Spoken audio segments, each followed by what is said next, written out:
You found the STIHL National Championship Air Races presented by Reno-Tahoe. There you see our pace plane on the roll, on the takeoff roll, and you can kind of see the other aircraft as they taxied out there. Just pull off to the side, and then like we said a minute ago, they're going to depart in qualifying order, and then they will continue to follow. So we get to see her in. She's got the yellow and blue L39 Delphine right there. Top qualifier in this B race. Here's Jerry Kirby, Jive Kirby. And again, folks, that's the great shot we're going to show you all race long over his shoulder. And coming up behind him, David Sterling in race 8. Again, another L39 Delphine out of San Diego, California. There's Alexander Ekman in Red Thunder, race 7. On screen there, Tommy. Rio de Janeiro, Brazil. We do have an international field here. A lot of our different races. Scott Gusikoff, Milan, Michigan. 84, the Tumbling Goose. Tumbling Goose. I love the names of these airplanes. Yeah, it's fantastic. And bringing up here at the 6th spot in race 35, Michael McCauley out of Boca Raton, Florida. Again here in another Aerovoda hoodie. Race control, jet pace, visibility looks great. Jet pace, roger. You can see there's a great shot of the Honeywell aircraft. See the pilot in the front.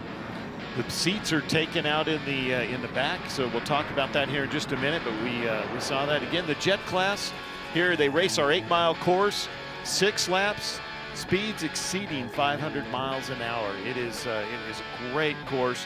They do an air start. We saw them all take off right there. They departed in qualifying order. They're going to circle back behind us on Peavine Mountain, form up on the pace plane, and then they're going to end up line abreast on the pace plane, come down the chute, and head from south to north. And then you're going to hear the pace plane eventually will tell the pilots, gentlemen or ladies, you have a race, and they must stay in their respective lines. Here you see a good graphic of our course there with the pylons laid out for you. That's our 8-mile course, and they come down that chute. Here you see them lined up. There's the pace plane in red in our depiction. You see the airplanes lined up. They've got to stay in those lanes, Tommy, all the way to the guide pylon. There's where they have the race. The guide pylon's right there at the start line. That's the first time that they can turn left. They can accelerate ahead, but they cannot turn in front until the guide pylon. And again, like all of it, they have to pass on the outside. Here's our Microsoft Flight Simulator virtual lap. Just great job done by our folks creating that, so you get a really good feel here from the third-person view behind of what it feels like. As you can guess, Tommy, that pole position is really a vital place to be. Absolutely. As we get on there. All our races, it's exactly where you want to be from start to finish, if you can manage it. We have seen them racing just really wingtip to wingtip in the jet class, 50 feet off the deck. It'll take your breath away. Yeah, it will. And there are some restrictions that are on this class, Tommy. They're limited to production aircraft, so can't do any experimental or home-built type stuff. No swept wings, no afterburners, and like we talked about, the ejection seats are disarmed. They can burn up to about 200 gallons of race, where we talked earlier about Formula One burning 5 gallons, so obviously a big difference. And then the FAA safety regulations to help keep this safe: 525 max miles per hour, minimum of 50 feet, and as they come close to the final pylons and down the home stretch, they're limited to 250 feet. So there's really narrow as they come around those final turns. Tommy, this is going to be exciting, and we'll get to see that here in just a couple of minutes. Usually we train, you know what I mean? So we come here in June and we train. We had some chances to do good training before the smoke came in, so we really didn't have a chance to do much the hits. But at the end, yeah, we were kind of training. Yeah, that's how we look for. We always keep training hard, yeah.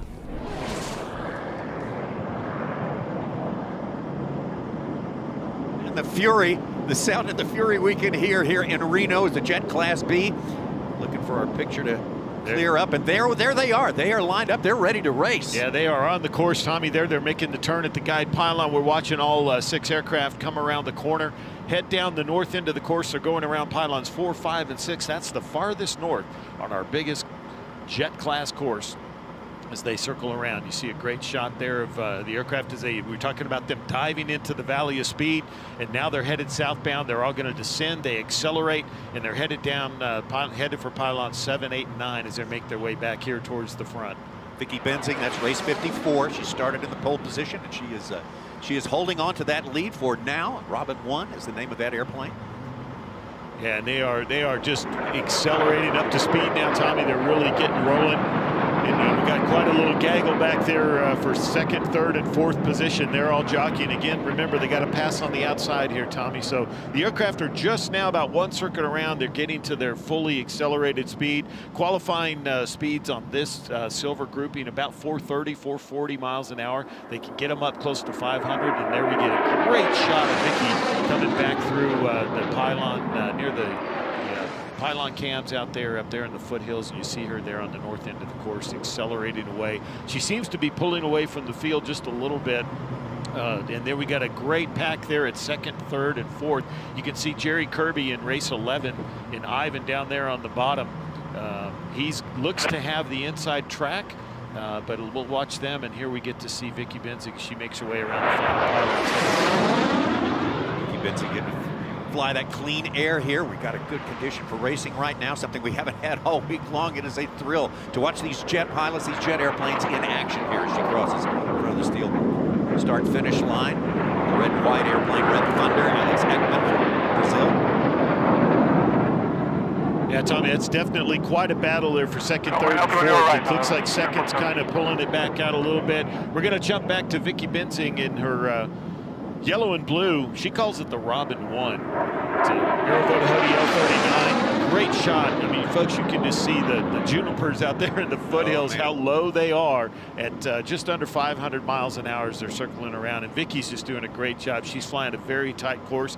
Again, Tommy, just like the other classes, they're trying to bump up to get into the gold class. All the eyes are on Sunday, where the gold and national championship is. Vicky holds a very tight line as she makes her way down through the Valley of Speed. Trying to complete lap number 3, which will mark the halfway point of this race. They go 6 laps, which go very, very quickly for 46 miles and change total. Great shot of her. She comes back by the steel home pylon start-finish line. You can see second place there, third place, both our red and white airplanes. And then now the yellow and white Scott Gooskavov 84. The Tumbling Goose has passed Jive Kirby, who's made his way back into 5th place. And there's a great shot here again back at the guide pylon area, Tommy, with Vicky Benzing in her leader. Into her 4th lap right now. She's making quick work of this race here. Again, this is B-class racing. They qualify for the silver medal. Vicky, of course, looking to move up to gold class on the basis of her results here. We'll have that all sorted out later today after all the results are official. Absolutely. Tommy, we're so excited that we are racing today with these faster classes, but you can still see some of the smoke in the air. So those aircraft are almost 6 miles north of us on the north end of the course. So that's why it's a little hazy on those long shots, but man, we're racing and we're getting to see it. So this is so exciting. Folks, we haven't been able to do this all week, so you can feel the electricity in the air. Here's a good battle for second here, Tommy. Look at this. Wow. Race 7 and 8, Sterling and Ekman. Man, this is a good race here. Yeah, it is. And again, he's trying to get him on the outside. Having that inside track down low is the place to be, and it's just hard to pass in the turns here, Tommy, unless you've got a lot of speed. But like we saw before, strategy comes into that when you accelerate off of the foothills there down around the north side, and then especially going down the Valley of Speed. Being able to get the nose down, throttle up, get some acceleration, they can make those passes. These jets going over 440 miles an hour. There's a lot of G being pulled as they go around those corners. G, like 3 to 4 times the force of gravity, if you will, Tommy. And but when they can unload it, that airplane can accelerate a little bit down the Valley of Speed. So we're getting to see a little bit of competition here between these two guys. They have been neck and neck all the way around. Yeah, the race for second is on, that is for sure. David Sterling appears to have the lead right now. We won't know until he lands right in front of our position here and get a good bit. Yeah, he had him going into those pylons, but that shorter turn with the underneath, he gained some back, but it looks now like he's made the pass, Tommy. We'll see as they go into pylon number 1 if he's going to get around him. Yes, it looks like the pass was made, and now we're going to jump back to Vicky Benzing. So, like you said, Tommy, she had the whole shot right off the guide pylon coming out down the chute, and she has held that all the way around today.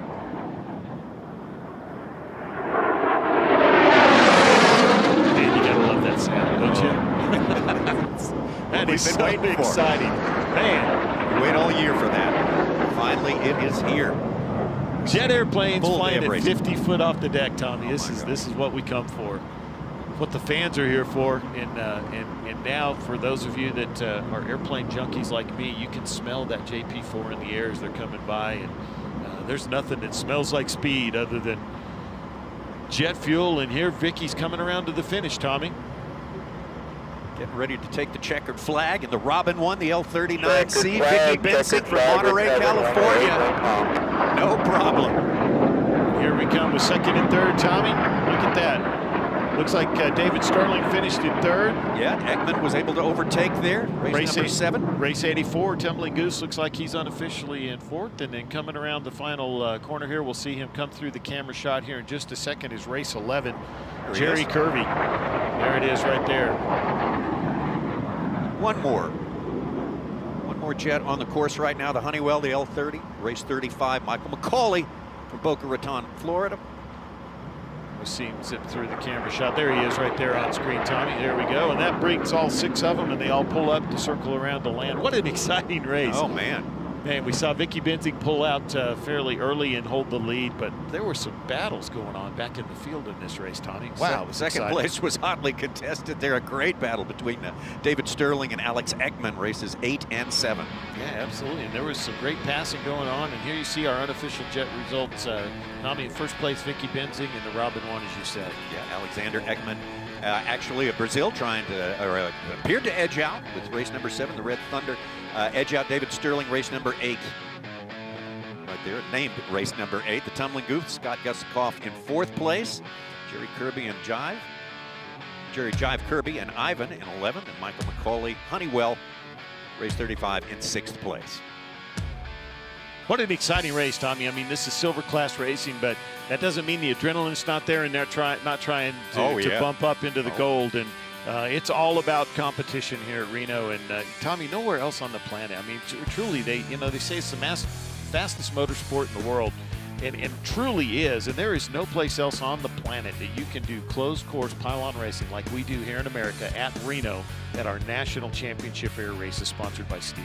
And the jet category now entering into its 3rd decade now. It seems like it was always the new kid on the block for so many years. Now the still drag racing is the new kid on the block, and jet is firmly established and certainly a crowd favorite, fan favorite. So tremendous to be able to share it with you live from our racing coverage here in the desert at the STIHL National Championship Air Races. Yeah, absolutely. And Tommy, we saw 6 aircraft fly here, and there we are looking at the replay. There they come down the chute. They're headed for the guide pylon up there in the foothills, and you can see, and then they make that turn. And here you go, the first lap as they come around the final pylons headed for home. And here you can see that grouping that we had up front between 2nd, 3rd, and 4th place. Hotly contested for quite a few laps, Tommy. First 3 laps was very tight among those 3 before it became a 2-plane race for 2nd place. Vicky Benzing, I mean, with the #1 position, #1 qualifier, taking full advantage and a clean, flawless race run by her. Absolutely. Like we said earlier, she got the whole shot. She jumped out front, stayed there, flew it very well. And there you see some of the passing. You see at that point, Jive Kirby was in the mix of the race for 2nd and 3rd. And there's Vicky again from our pylon cam up there in the foothills as she zips by. And folks, I hope you get an appreciation with these camera shots, how low and how fast this racing really is. I mean, this is full bore adrenaline type racing that goes on. And here you can see Vicky coming around the final pylon, headed for home as she comes back around, headed to the north. And just what a great race by Vicky and the whole field here. A lot of great competition. Like you said, Tommy, a lot of pent up. We got to get out there and do it, right? Urge to race has gotten out of hand. I mean, that's what these people are here for. That's what the fans are here for. Everybody's so happy that it's going on now. Congratulations again. Our 2 planes have battled it out so hard for 2nd place. David Sterling in race 8, Alex Ekman in race number 7. And here you see part of the race where they were getting really close, and Ekman really was able to finally get by him right here, Tommy, as they came up the home stretch past the steel home pylon, excuse me. And then when they made their way around that next time, he had it squarely in hand. There again, our leader, Vicky Benzing. So it ended up with her first, and Ekman 2nd, and then the rest of the field kind of following behind. But here you see Vicky coming back again past the steel home pylon there, and what a race. And there she is landing now, Tommy. They've circled around and she's rolling out here on runway 26. right in front of us in race 54. Back live now with Vicki Benzing, as we say, and she has been a fixture around here for a long time, a very accomplished pilot in multiple classes through the years. She has proven that she can win just about any format. Actually, the course was in really good shape. Surprising for how much smoke there is out there, but it was easy to see the pylons, except for maybe number 7, which has a nice light on it, so we could find that one. And being the leader, I had really nice air. It was nice and smooth. I'm sharing the plane with Rick Vandam, so tomorrow Rick will be flying it. He'll probably be starting at the back of the Gold. And we'll see how he finishes there and where we end up on Sunday's race, because that's the big day. And that determines the trophies. So it's been really tough. The smoke has closed the course for us. We require 6 miles of visibility, and when it drops below that, flying at the speeds we do, it's just not safe. So today we were lucky we had the visibility to go, and even though it's not that great going around on the start off of Peavine, our pace plane did a great job and led us right onto the course, and the visibility was just fine for us to race, and I hope it stays that way for the next couple days.